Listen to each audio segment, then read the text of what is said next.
Ang kwento ni Tomby. Ang kwentong ito ay hango sa totoong buhay. Mula ito sa isa nating tagapakinig.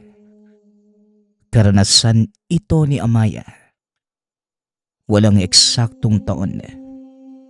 Probinsya ng Samar.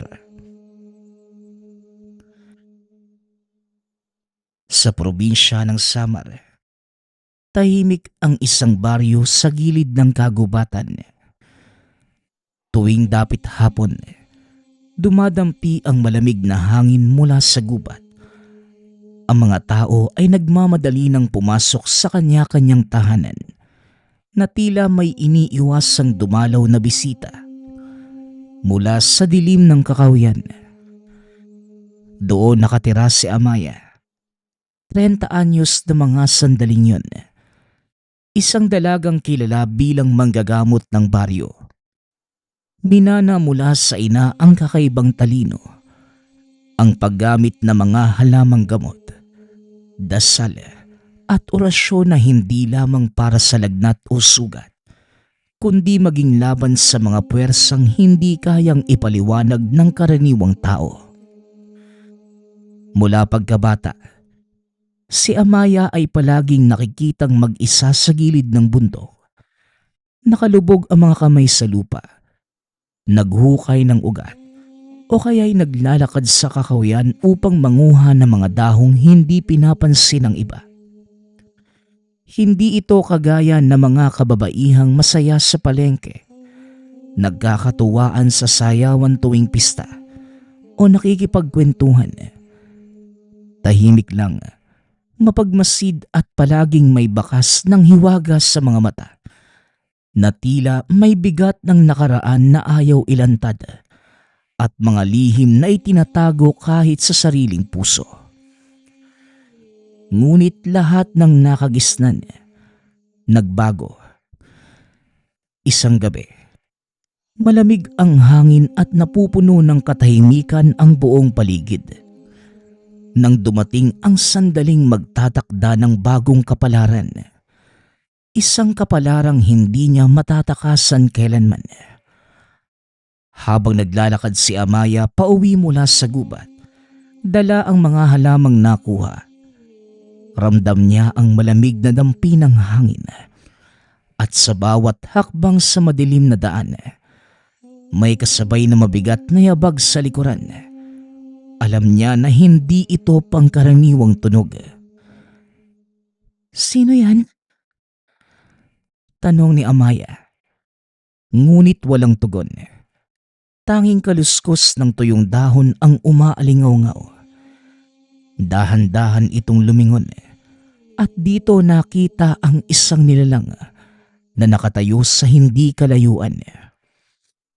Mataas ito, payat ngunit matikas ang tindig. Ang balat ay labis na maputla na tila wala ng dugo. Ang mga matay kumikislap sa dilim, parang mata ng pusa na may sariling liwanag.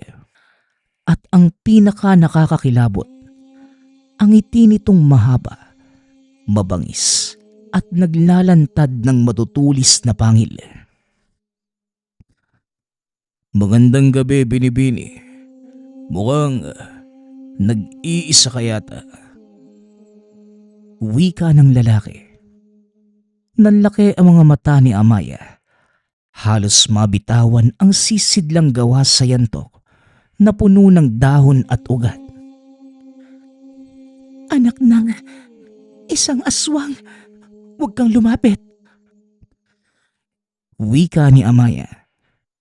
Mabilis na hinawakan ang mutya na palaging nakasabit sa leeg. Isang bato na minanapa mula sa ina. Pinisil niya ito ng madiin, umaasang magsisilbing pananggalang kung sakaling umatake ang nilalang. Ngunit imbis na sumugod, yumuko lamang ang nilalang. Bahagyang tumungo ang ulo na para bang nagbibigay galang. "Binibini, hindi ako nandito para takutin o saktan ka." Natahimik si Amaya. Umiikot ang kaba sa dibdib. Pinipilipit sa pagitan na matinding takot at hindi maipaliwanag na pagtataka. Hindi niya alam kung tatakbo o makikinig sa boses ng nilalang na ngayoy tila tao ring nakikiusap sa kanya. Kung nandito ka, hindi para manakit, anong pakay mo sa akin? Matagal na kitang pinagmamasdan. Iba ka sa kanila. Wala kang takot sa dilim. Nanggagamot ka. At higit sa lahat, hindi nananakit. Ako man sawa na ako sa dugo at laman. Tugo ng lalaking aswang. Napakunot ang noo ni Amaya. Hindi binitawan ang tingin sa nilalang sapagkat kinakabahan. Aswang na nagsasawa sa sariling kalikasan? Paano ko paniniwalaan yan? Niloloko mo ba ako? Tanong ni Amaya. Unti-unting humakbang palapit sa kanya ang lalaking aswang. Ang bawat yapak ay may kasamang malamig na simoy ng hangin. At sa bawat lapit, lalong sumisikip ang dibdib ni Amaya. Subalit hindi siya umatake. Ang bawat galaw ay maingat. Tila isang nilalang na takot ding masaktan o baka takot ding makasakit. Dahil totoo ang sinasabi ko. Gusto kong malaman kung posible bang magbago ang isang katulad ko.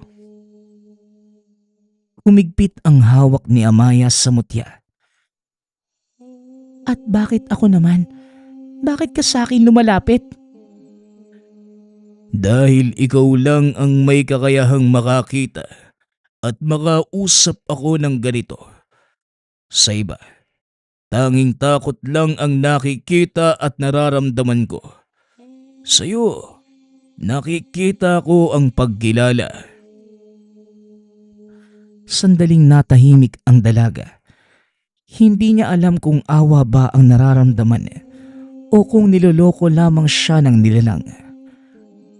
Nang gabing yun, umuwi si Amaya na magulo ang isipan. Sa maliit na bahay na gawa sa kawayan at pawid, paulit-ulit na iniisip ang sinasabi ng aswang. Anong klaseng aswang yung naghahangad magbago? Posible ba talaga yun? O isa lang tong panlilin lang? Tanong ni Amaya sa sarili. Habang nakahiga, nadidinig niya ang mga huni ng kuliglig at ang malakas na hangin sa labas. Subalit sa lahat ng yun, nadidinig pa din ang tinig ng aswang na nagsasabing gusto niyang magbago. Ilang gabi pa ang lumipas. Muling tinahak ni Amaya ang madilim na gubat. Bit-bit ang maliit na basket. Hinahanap ang mga dahong ginagamit sa paggawa ng mga gamot. At doon, mula sa lilim ng mga puno ay muling lumitaw ang nilalang. Amaya, muli tayong pinagtagpo. Hindi na nagulat si Amaya. Sa halip, umugot ito ng malalim na hininga. Pilit tinatago ang pangambang kumakabog sa dibdib. Ngayon, alam mo na pala ang pangalan ko. Pero wag mo kong laging sundan. Baka mapansin ka ng iba. Napangiti ang lalaking aswang. Ang maputlang muka, bahagyang nahagip ng liwanag ng buwan. Huwag kang mag-alala. Hindi nila ako nakikita. Maliban na lamang sa mga tulad mo. Ha? Ano? Paano nangyari yun? Teka lang, ano bang pangalan mo? Natigilan ang aswang. Saglit na tumingala at naghahanap ng sagot sa mga bituin na kanina pa nakasilip mula sa kalangitan.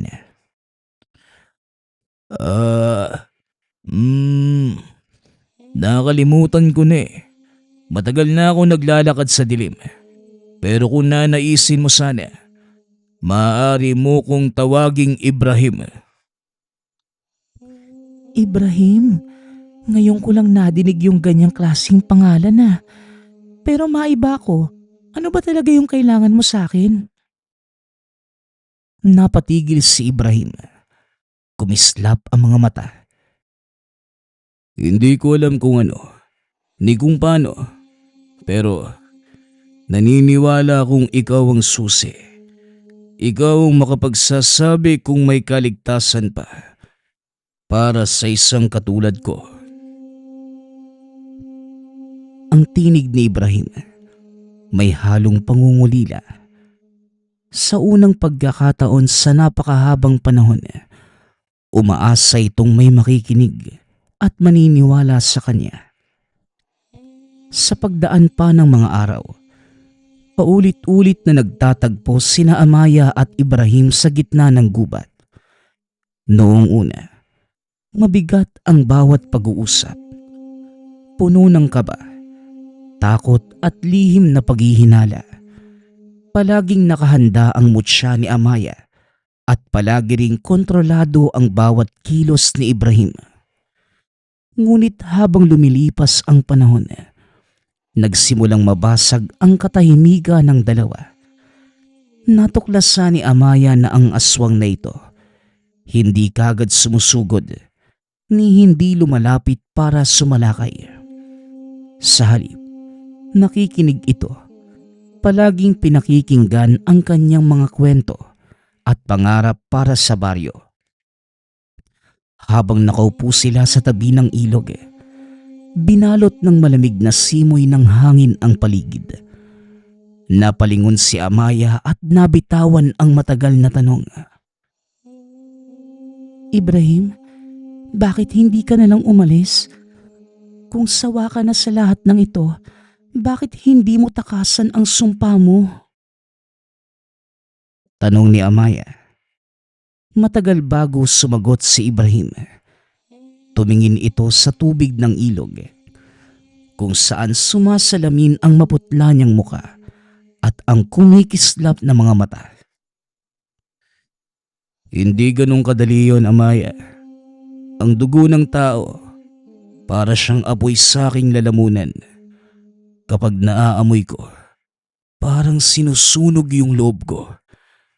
Gusto kong sumuko pero kapag kasama kita, para bang humuhupa. Parang may tinig na pumipigil sa akin. May lakas na hindi ko maipaliwanag. Pagpapaliwanag ni Ibrahim, natahimik si Amaya. Bumilis ang kabog ng puso. Hindi dahil sa takot kundi sa isang bagay na hindi niya maunawaan. Hindi nito alam kung dapat ba siyang mangamba sa sinasabi ng aswang o maawa sa paghihirap nito. Isang gabi, habang magkahalong liwanag ng buwan at dilim ng kagubatan ang nilalakaran, napatigil bigla si Ibrahim. Amaya, kung sakaling hindi ko makayanan at kapag dumating ang gabi na magugutom ako at ikaw ang kaharap ko, pipigilan mo ba ako o tatanggapin mo kaya ako? Napatigil si Amaya. Sa kanyang mga kamay, ramdam ang mutya ngunit sa kanyang puso, may lumalaking tanong na hindi niya alam ang kasagutan niya. Ibrahim, hindi ko alam. Hindi ko masasagot yan sa ngayon. At sa mga salitang yun, naramdaman ni Ibrahim ang katotohanang matagal nang iniiwasan, na kahit ang isang manggagamot na may pusong busilak, hindi sigurado kung may kaligtasan pang naghihintay sa kanya. Mabilis ang mga sumunod na linggo. Habang ang ibang taga-baryo ay abala sa kanilang mga taniman at pang-araw-araw na gawain, si Amaya may bagong lihim na dala. Gabi-gabi, palihim itong lumalabas. Dala ang basket ng mga halamang gamot papunta sa kagubatan at palaging nagbabalik na may kakaibang ngiti sa labi. Sa likod ng ngiting yon, naroon ang palaisipan na kahit siya'y hindi kayang sagutin ng buong tapang, ang pakikipagkaibigan at unti-unting pagkakalapit sa isang nilalang na tinatawag bilang halimaw, isang aswang. Bakit ako, Ibrahim? Dahil sa mga mata mo, hindi takot ang nakita ko doon nung una kitang nasilayan. May halong galit. Oo, pero may tapang at pagmamalasakit. Matagal ko nang hindi nakita yon sa isang karaniwang tao. Hindi naman lahat ng tao takot. Lahat may dahilan para bumangon at lumaban. Napangiti si Ibrahim. Bahagyang umangat ang matulis ng ngipin. Kung ganun, Amaya, tutulungan mo ba akong lumaban sa sarili kong pagkatao? Saglit na natahimik ang dalaga. Tinitigan ang mga matang kumikislap na parang mata ng hayop. Ngunit may kalalimang hindi kayang itago. Doon pa lamang napagtanto ni Amaya na nilalang si Ibrahim ng dilim. Subalit ang tinig at tingin nito'y may halong pagkatao. Isang pagkataong unti-unting humihingi ng saklolo mula sa kanya. At sa kalaliman ng gabi, matapos ang pagkikita ng dalawa, mahimbing na natulog si Amaya. Sa panaginip, nakita niya ang baryo na puno ng dugo, mga sigaw at bangkay na mga kababaryo. Sa gitna ng lahat, nakatayo si Ibrahim. Ang mga kamay ay puno ng laman at dugo, ngunit ang mga matay puno ng luha. Hindi ko kaya. Amaya, hindi ko kayang labanan ng sarili ko. Wika ni Ibrahim. Napasigaw na lamang si Amaya sa panaginip. Subalit walang lumalabas na tinig mula sa bibig. Ang lahat ay nagdilim. At bago pa ito lamunin ng bangungot, nagising siya na basa ng pawis. Nanginginig ang katawan. Kagad hinawakan ang mutya at mariing nagdasal. Ama, anong kapalaran ang nakaabang sa akin kung patuloy kong palalapitin ang nilalang na ito?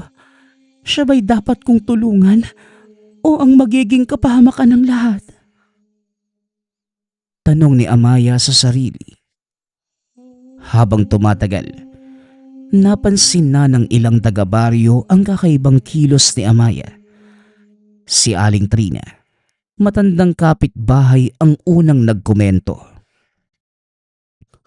Amaya, iha, bakit gabi ka na palaging umuuwi? May manliligaw ka ba at itinatago mo sa amin? Napangiti si Amaya, ngunit hindi sumagot. Nakaramdam ito ng kaba. Hindi niya pwedeng ibunyag ang tungkol kay Ibrahim. Pagsapit ng gabi, habang nasa gubat sina Ibrahim at Amaya, bigla nilang nadinig ang mga yapak at bulungan. May dalawang kabataan ang naglalakad. May dalang ilaw at parang may hinahanap.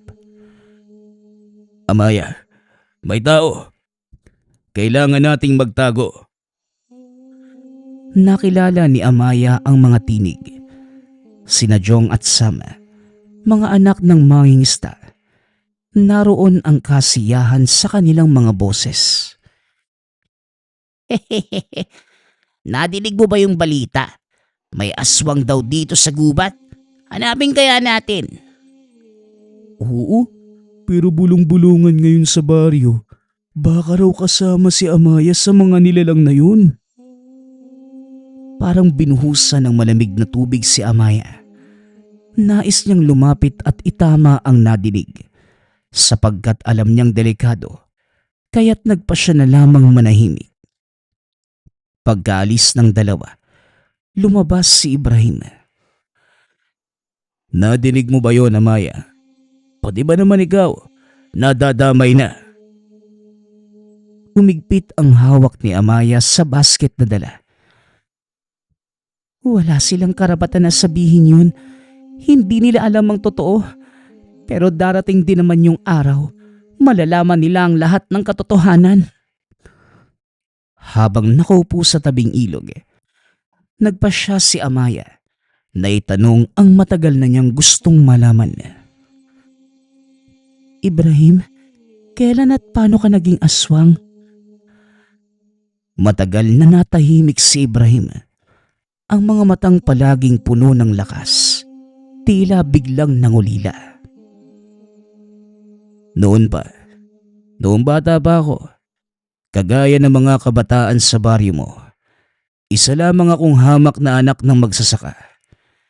Pero isang gabi, sinalakay ang aming tahanan ng mga nilalang na hindi ko rin maintindihan. At ako na lamang ang natira. At para mabuhay, pinili nila akong gawing isa sa kanila. Nung una, nilalabanan ko pa. Pero habang tumatagal, naging normal na lang sa akin ang lahat. Hanggang sa isang araw, nakalimutan ko na ang sarili kong pangalan. Sa hinaba-haba ng panahon, bakit ngayon mo nang gustong magbago? Dahil sa napakahabang panahon, naniwala akong wala nang saysay ang lahat. Isa na lamang akong aninong nabubuhay sa dilim. Walang silbi kundi ang manakmal at manira.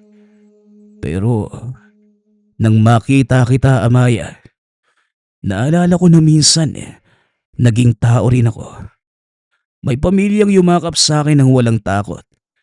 At sa mga mata mo, muling bumalik ang alaala na maaari pa palang may makakita sa akin. Hindi bilang halimaw, kundi isang nilalang na naghahangad mabuhay ng payapa.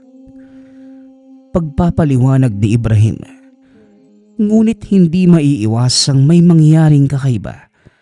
Isang gabi, nagising si Amaya sa malakas na sigaw mula sa kabilang dulo ng baryo. Nagkakagulo ang mga residente sa baryo dahil may batang nawawala. Kagad lumabas ng bahay si Amaya. Nakita ang mga taong nagtitipon. Ayon sa mga nakakita, may isang nilalang na dumagit sa bata at dinala papasok sa kagubatan. Si Amaya, bagamat natatakot, nagmamadaling sumunod sa gubat. At nang makarating sa loob, nakita niyang duguan ang mga dahon at may mga yapak na hindi pangkaraniwan. Ibrahim? Paglingon niya, naroon nga si Ibrahim. Nakalubog sa dilim, nakatayo sa pagitan ng mga puno. Nanginginig ang mga kamay, mahigpit na nakasapo sa sariling dibdib. Tila pinipigil ang matinding gutom na nais kumawala. Ang mga matay namumula, subalit may bakas ng paghihirap at pagsusumamo. Amaya, maniwala ka sa akin. Hindi ako ang kumuha ng bata. Pinipigilan ko ang sarili ko. Hindi ako ang may gawa ng bagay na yon. Papalapit na ang yabag ng mga taga-baryo. May dalang ilawan at sibat. Hinahanap ang aswang na dumagit sa bata. Amaya, tulungan mo ko. Wala akong kasalanan. Napatitig si Amaya sa kanya. Sa isang iglap, napagtanto niyang nasa gitna na siya ng apoy. Kailangan niyang pumili. Tiwala sa isang aswang o tiwala sa mga kababaryo. Mula sa malayo, nadinig na nila ang sigawan ng mga taga-baryo. Hanapin ang mga aswang. Huwag niyong palalampasin ang nilalang na yan. Patayin kagad natin! Hawak ni Ibrahim ang balikat ni Amaya. Ang mga matay puno ng takot at pagmamakaawa. Amaya, kung hindi mo ko may pagtatanggol laban sa mga kababaryo mo, wala na akong ibang mapupuntahan. Napatitig si Amaya sa kanya. At sa unang pagkakataon, Nakita niya ang isang nilalang na hindi nagmumukhang halimaw, kundi isang taong takot na takot maiwan mag-isa. Gabi ng kaguluhan, ang mga ilaw ng mga taga-baryo ay kumikislap sa gitna ng dilim, kasabay ng mga sigaw ng galit at takot. Ang hangin ay puno ng usok mula sa mga sulo, at ang bawat yapak ay naglalapit sa kinaroroonan nila Amaya at Ibrahim. Amaya, magtago ka na. Malapit na sila. Mahigpit ang hawak nito sa braso ng dalaga. Hindi. Kung tatakas ka, lalo lang silang maniniwala na ikaw talaga yung dumagit sa bata. Mula sa malayo, nadidinig na nila ang mga tinig. Doon, may anino sa may punong kahoy. Dali, baka makawala pa. Ibrahim, makinig ka. Kung gusto mong magbago, ito ang una mong pagsubok. Huwag kang tatakbo. Hayaan mong ako ang magsalita para sa'yo. Umigpit ang panga ni Ibrahim. Napakuyom ang kamao. Kita sa mga mata ang pag-aalangan. Ang takot na baka sumuko siya sa sariling kalikasan. Ngunit sa huli, sumang-ayon din ito. Hindi nagtagal, nagsidatingan ang mga taga-baryo. May hawak-hawak na sibat, gulok, at kung ano-ano pang mga sandata. Nangunguna sa hanay ang pinakamatanda at ginagalang sa baryo, si Mang Tonyo. Amaya, umalis ka riyan. May halimaw sa tabi mo. Hindi ho siya halimaw, Mang Tonyo. Hindi ho siya yung dumagit sa bata. Nagkatinginan ang mga tao. May halong pagdududa at galit. Ano bang pinagsasasabi mo, Amaya? Isa yang aswang. Nalinlang ka na yata. Yan ang pumapatay sa mga hayop at tao dito sa ating baryo. Kung hindi ka aalis, isasama ka na rin namin. Hindi pwedeng protektahan ang ganyang nilalang. Makinig ho kayo sa akin. Kung siya yung kumuha sa bata, bakit nandito siya sa tabi ko ngayon? Kung aswang siya na walang awa, sana matagal na akong patay. Nagbulungan ang mga tao. Ang ilan ay halatang naguguluhan, ngunit karamihan ay sarado ang pag-iisip. Hindi sapat yan, Amaya. Ang dugo sa dahon, ang yapak, lahat ay nagtuturo sa kanya. Napatitig si Amaya kay Ibrahim. Ang mga mata ay puno ng pagmamakaawa at sa unang pagkakataon, nagmukha itong isang batang naipit sa dilim ng maling akusasyon. Kung papatayin niyo siya, ako muna ang unahin niyo. Dahil kahit anong mangyari, hinding-hindi ko siya pababayaan. Hanggang sa mula sa kailaliman ng gubat, nadinig ang malakas na hagikgik. Isang figura ang lumabas mula sa dilim. Isa ding aswang. Subalit mas mabangis, mas halimaw ang anyo. Ang mga matay mapupula at sa kamay nito'y hawak ang dugo ang peraso ng damit ng nawawalang bata. Ito ba ang hinahanap niyo? Natigilan ang mga babae. Ang mga kalalakihan na may kagad nagtutok ng sibat. Ngunit bago pa makakilos ang lahat, tumakbo si Ibrahim at hinarang ang nilalang. Ako ang tunay na hinahanap niyo. Ibrahim, kaya mo bang ipagtanggol ang mga taong kinamumuhian mo? Nagpantig ang tenga ni Ibrahim. Biglang umatungal ng malakas. Nilabas ang mga pangil. Ngunit imbes na umatake sa mga tao, sinalubong niya ang nilalang. Nagtagpo ang kanilang makuko at sumambulat sa buong gubat ang ingay ng kanilang sagupaan. Nagsitalsikan ang mga dahon at nagliparan ang mga sanga. Napaatras sa mga tao. Natigilan dahil sa nasasaksihan. Isang aswang na pinoprotektahan sila laban sa isa pang mas mabangis na nilalang. Ibrahim, mag-iingat ka. Amaya, huwag kang lalapit. Huwag mong isagal ang sarili mo. Mula sa gitna ng sagupan, nadinig ang nakakapangilabot na halakhak ng kaaway. Ang tinig nito'y parang bulong ng gabi, malamig at nakakasulasok. Hindi ka na magbabago pa, Ibrahim. Isa ka pa ring halimaw kagaya namin. Wala ka nang magagawa kundi tanggapin yon. Sa mga mata ni Ibrahim, nagliliyab ang determinasyon. Ang dating nilalang na puno ng pag-aalinlangan ay ngayoy puno ng tapang. Kung halimaw nga ako, pipiliin kong maging halimaw laban sa inyo at para kay Amaya. Sa pagbitiw niya ng mga salitang yun, muling nag-ugong ang banggaan ng mga nilalang. Para bang mismong dilim at liwanag ang nagsasalpukan sa gitna ng kagubatan.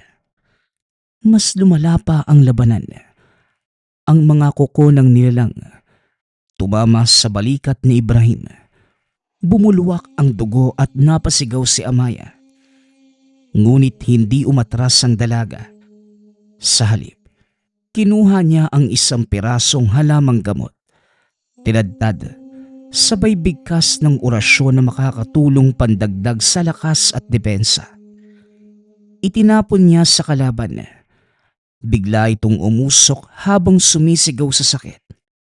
Saglit na nakalapit si Ibrahim at binaon ang mga kuko sa dibdib ng kalaban. Bago ito tuluyang bumagsak, tumingin ito kay Amaya at Ibrahim. Hindi nyo kayang baguhin ang sumpa. Lahat kayo'y madadamay. At sa isang iglap, naglaho ito sa dilim. Iniwan ang katahimikan ng gubat. Matapos ang laban, nanatiling tahimik ang mga tao. Tanging paghinga ni Ibrahim at ang mahinang pag-iyak ni Amaya ang madidinig. Kung hindi ko mismo nasilayan, hindi ako maniniwala. Pero ngayong nakita ko na, Amaya, mukhang totoo nga ang mga sinasabi mo. Kung siya ngang tunay na halimaw, bakit niya tayo ipinagtatanggol? Nagbulungan muli ang mga tao. Ang ilan ay nagsimulang magpakita ng pag-aalinlangan dahil sa galit nila at may iilan pa ring hindi kumbinsido. Tumingin si Mang Tonyo kay Amaya. Hanggang kailan mo siya kayang ipagtanggol, iha? Sa harapan ng lahat, tumayo si Amaya ng buong tapang. Hawak ang sugatang balikat ni Ibrahim. Hanggang sa araw na mapatunayan ko na may pag-asa pa para sa kanya. Nagsialisan ang mga taga-baryo ng gabing yun. May halong pagdududa at pag-asa sa puso. Naiwan si Amaya kasama si Ibrahim sa gubat. Ibrahim, ang laki ng sugat mo. Halos lumuha ang dalaga. Bawat patak ng dugo ay parang sugat di na bumabaon sa kanyang damdamin. Ngunit ngumiti lamang si Ibrahim. Mahina ngunit totoo. Parang kay tagal na niyang hinihintay ang sandaling yun. Ngayon mo na ba ako tatanggapin, Amaya? Hindi bilang halimaw, kundi bilang isang taong pilit lumalaban.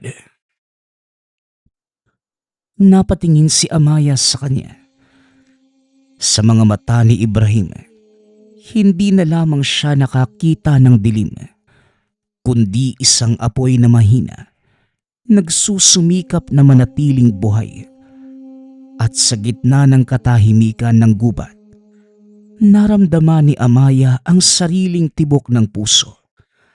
mabilis at malakas.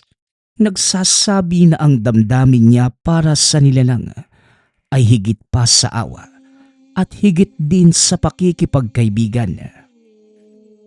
Lumipas ang ilang araw matapos ang laban sa gubat. Bagamat nagkalamat ang tiwala ng mga taga-baryo, pansamantala nilang hinayaan si Amaya at si Ibrahim. Gayunpaman, ramdam ng dalaga na hindi pa natatapos doon ang lahat. Sa maliit na palengke ng baryo, hindi maiiwasan ang bulong-bulungan ng mga tao. Alam niyo, si Amaya may kasama raw na aswang. Ay oo nga, pero sabi rin ng mga nakakita, ipinagtanggol daw sila ng nilalang na yon laban sa isa pang mas mabangis na anak ng kadiliman. Hindi naman tayo pwedeng basta magtiwala. Halimaw pa rin yun. Nadidinig ni Amaya ang mga usapan habang namimili ng gulay. Hindi na ito nagulat. Alam niyang magiging sentro siya ng tsismis. At ang mas masakit, ramdam niya na unti-unti nang lumalayo ang ilan sa mga matagal nang kakilala. Pagka-uwi sa tahanan, sinalubong siya ni Aling Trina. Amaya, iha, nakita kong lumalaban siya para sa atin. Pero tandaan mo, hindi lahat ng nilalang kayang magbago. Ingatan mo ang puso mo, iha. Baka masaktan ka lang. Napangiti si Amaya, ngunit malungkot ang mga mata. Aling Trina, minsan po, mas malinaw ang puso kaysa isipan eh. Sa kubo ni Amaya, maingat na pinapahiran ng dalaga ng dinikdik na halamang gamot ang sugat sa balikat ni Ibrahim. Sa bawat dampi ng mga kamay, napapansin niya ang kakaibang bahid ng dugo nito. Nag-iiwan ng manipis na usok na mabilis ding naglalaho. Hindi maghilom kagad ang mga sugat mo, Ibrahim, ha? Hayaan mo na. Sanay na ako sa sugat. Pero hindi ako sanay sa isang taong nag-aalala sa akin. Natigilan si Amaya. Saglit na nagtagpo ang kanilang mga mata. At nang sandaling yon, para bang huminto ang lahat. Ang lamig ng hangin, ang huni ng kuliglig, ang pag-ikot ng oras. Sapagkat kagad din niyang iniwas ang tingin. Natatakot na mabasa ni Ibrahim ang damdamin na unti-unti nang tumitibok sa kanyang puso.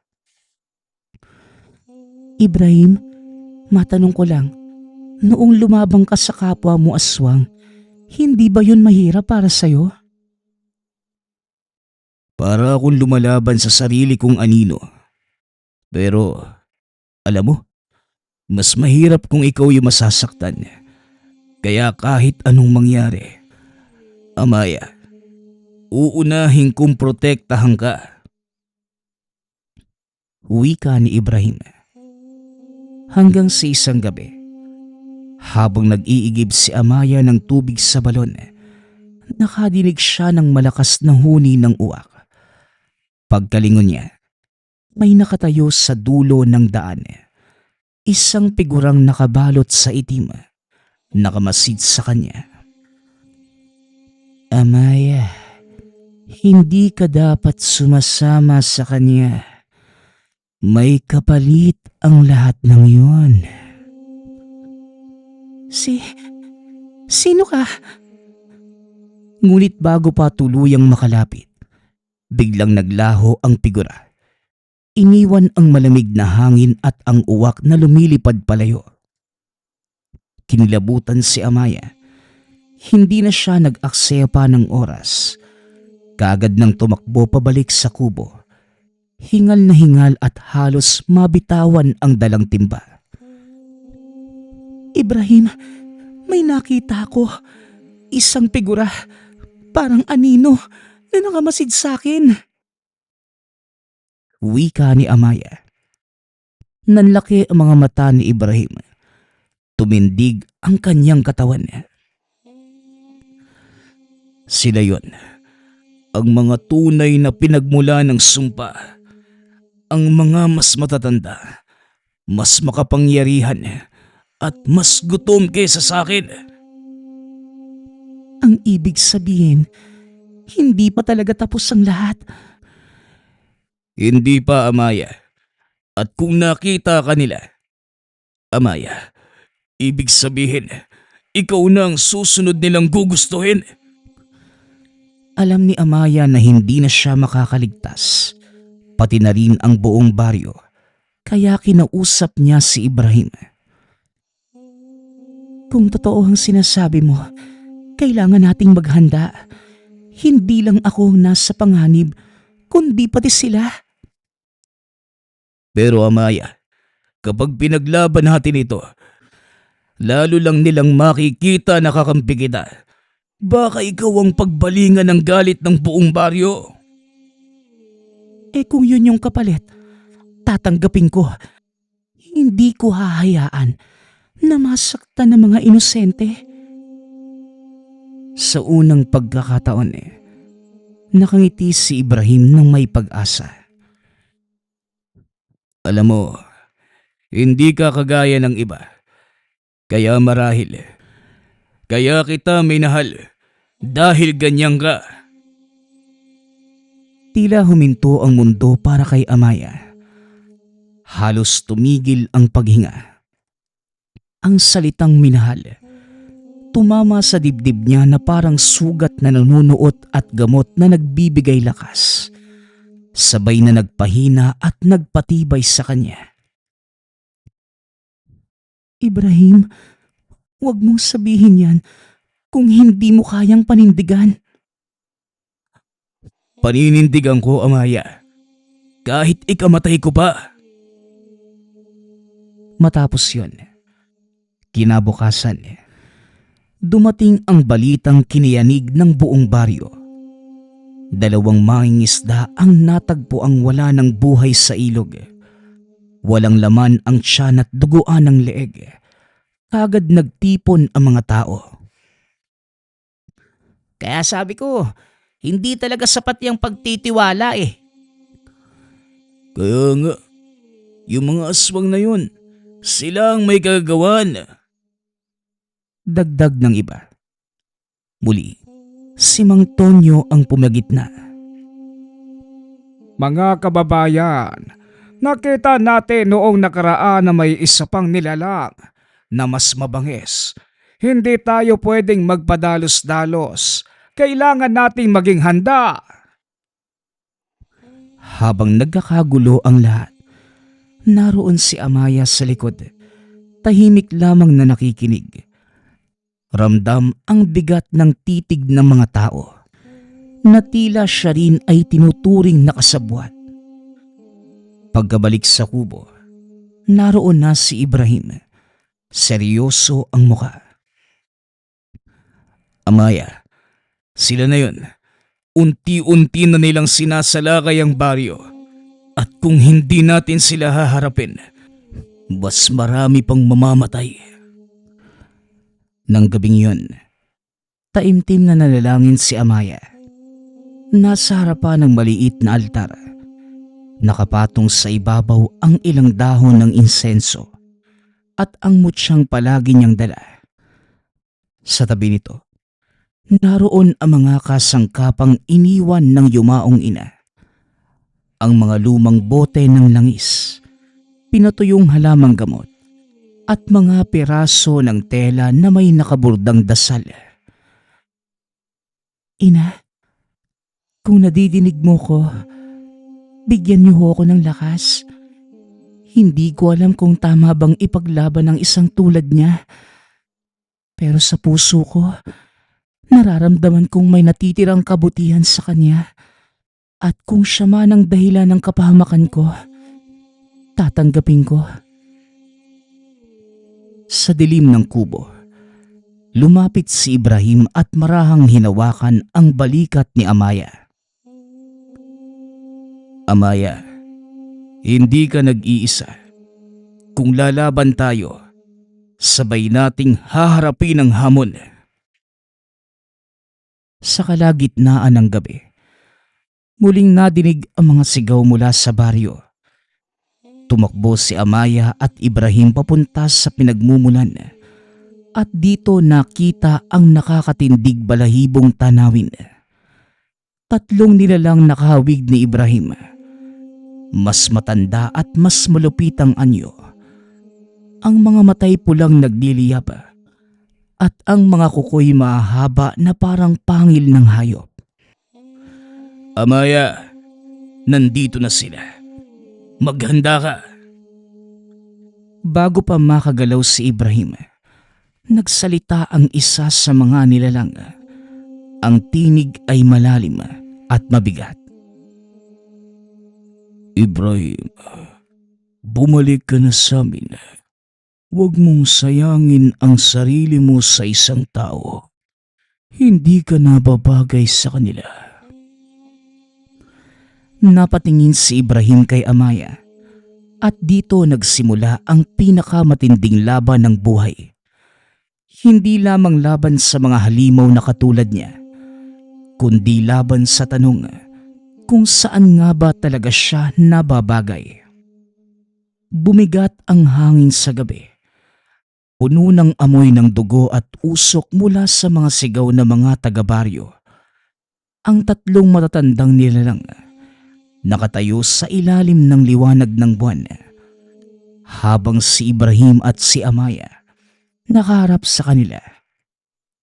Ang lahat ng tao'y nagtatago sa kanilang mga tahanan, nanginginig, nagdarasal na sana'y matapos na ang gabing yun.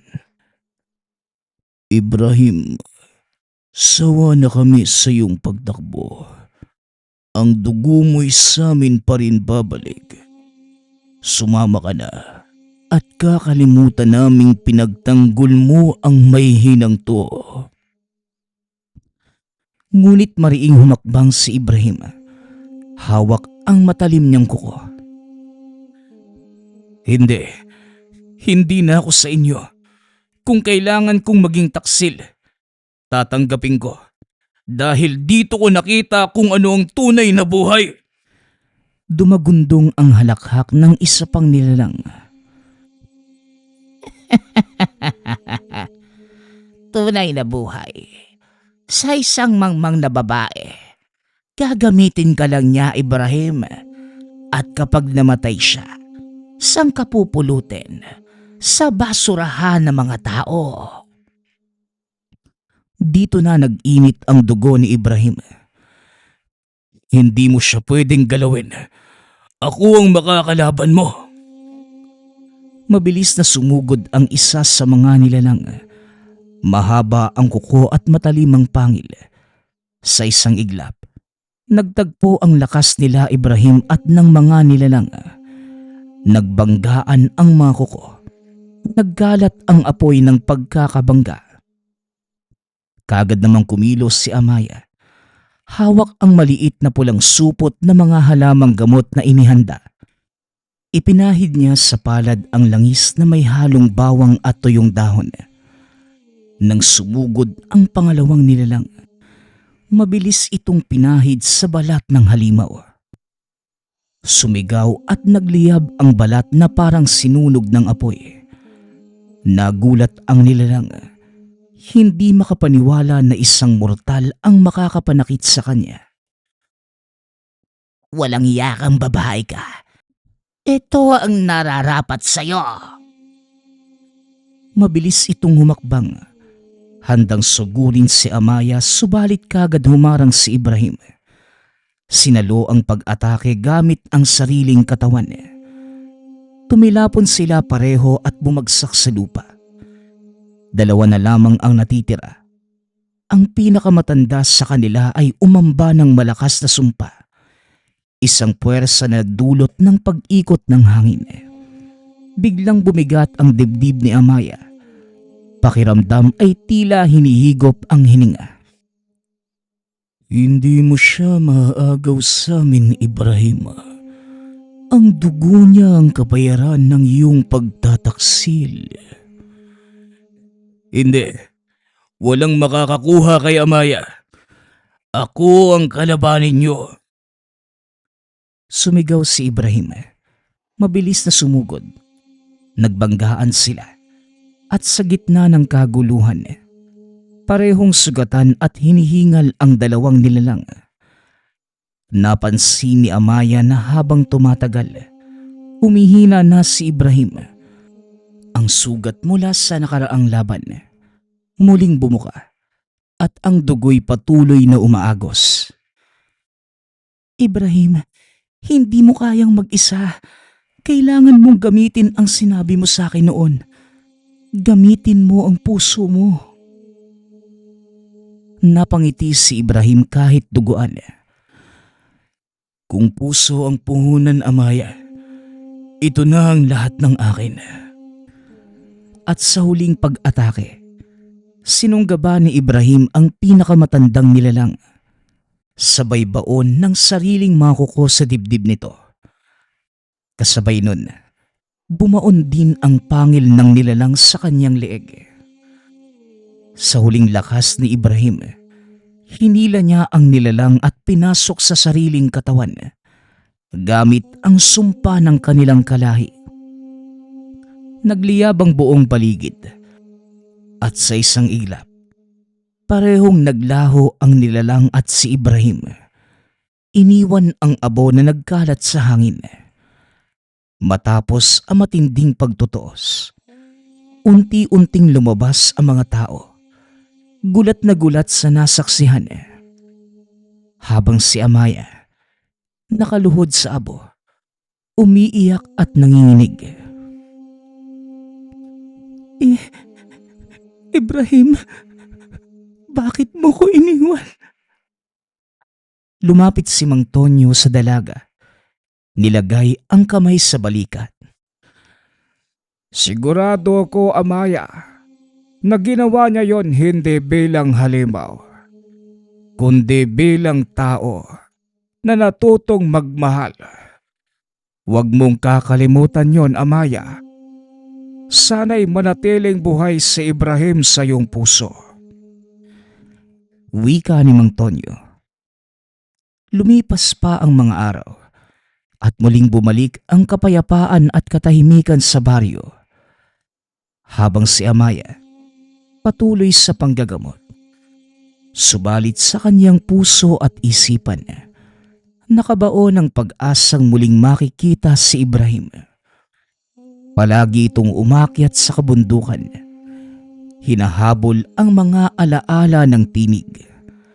At doon, sa bawat pag-ihip ng hangin, nadidinig niya ang tinig na bumubulong na hindi ako aswang kapag ikaw ang pinili kong ipaglaban.